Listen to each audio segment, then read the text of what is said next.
Hello, happy Sunday. I hope you are doing well and staying warm. In New Orleans, we have like 1 month of true winter, but boy, has it hit. It's freezing here. So I'm going to show you, let me take you on a little tour of my office. This is my, it's hard to do this with my cell phone because I can't tell what I'm showing you. This is my private practice. This is where I tend to spend a couple hours during the week and even some hours on the weekend. And I work mostly with teenagers and college students doing cognitive behavioral therapy. And in this work, I incorporate a great deal of positive psychology. And so often this is where I make the Sunday videos because I happen to be here working. All right, I have a lot to get through this week. Normally these videos, I try to make them short because I know you don't want to sit around watching a video forever and ever and ever. I got a lot of stuff to share today. So just bear with me today, and in the future it'll be shorter.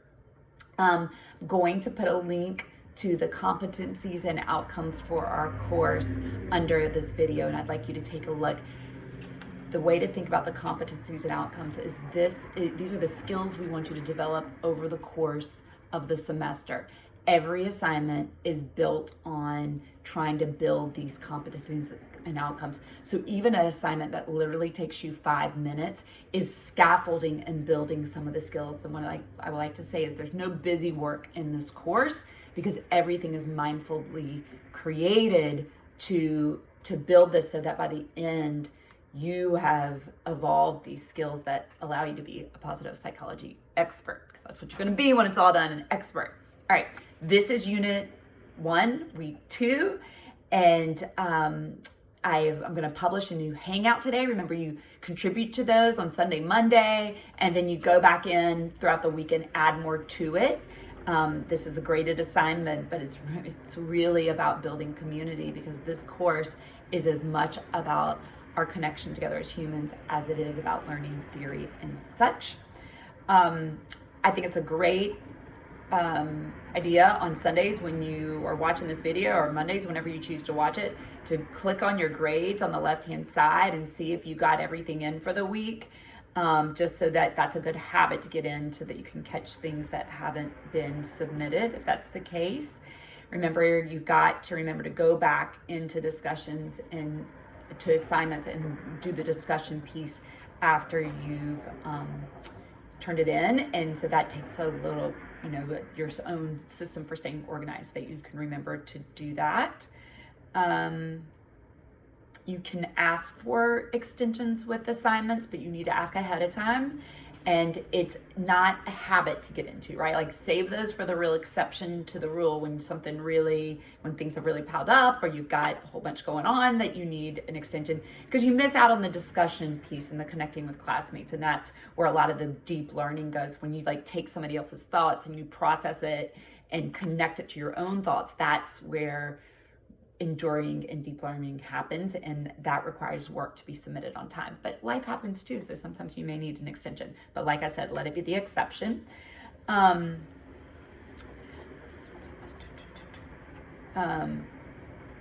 how to plan.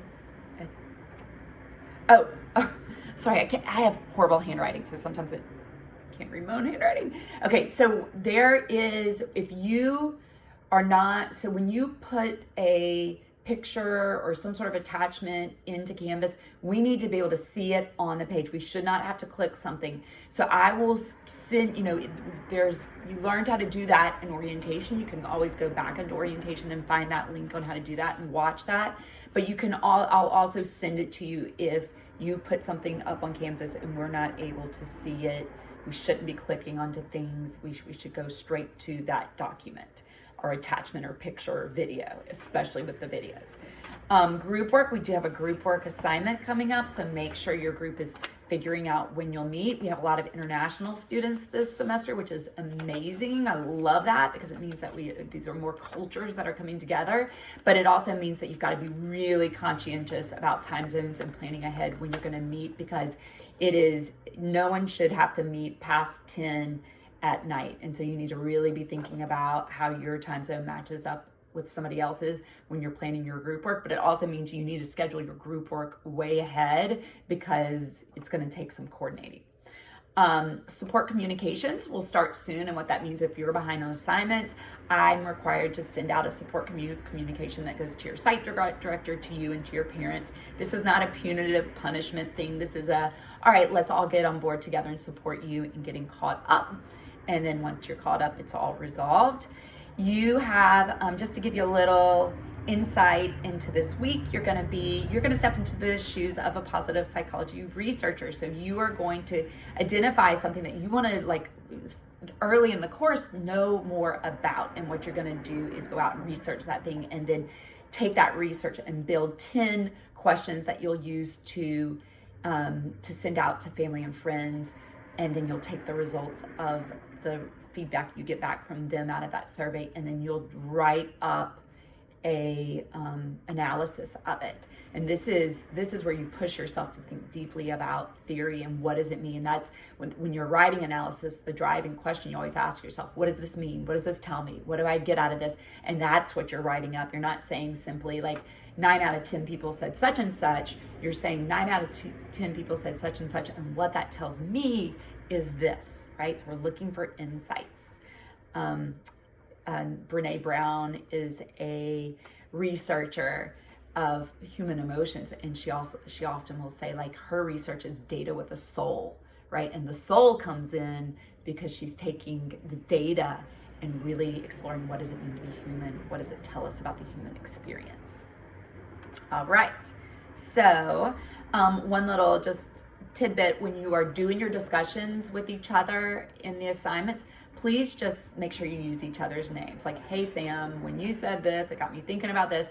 It just personalizes the experience, and it's just this tiny little effort that we can do that shows that we really see each other. So please get in the habit of that. And with that, my question to you, remember, after you watch this video, you always direct message me and Twist. And my question to you is, what is one area of your life right now where you feel a great deal of connection and support? I will say, during this pandemic, I've not gotten to see my very own mother a whole lot.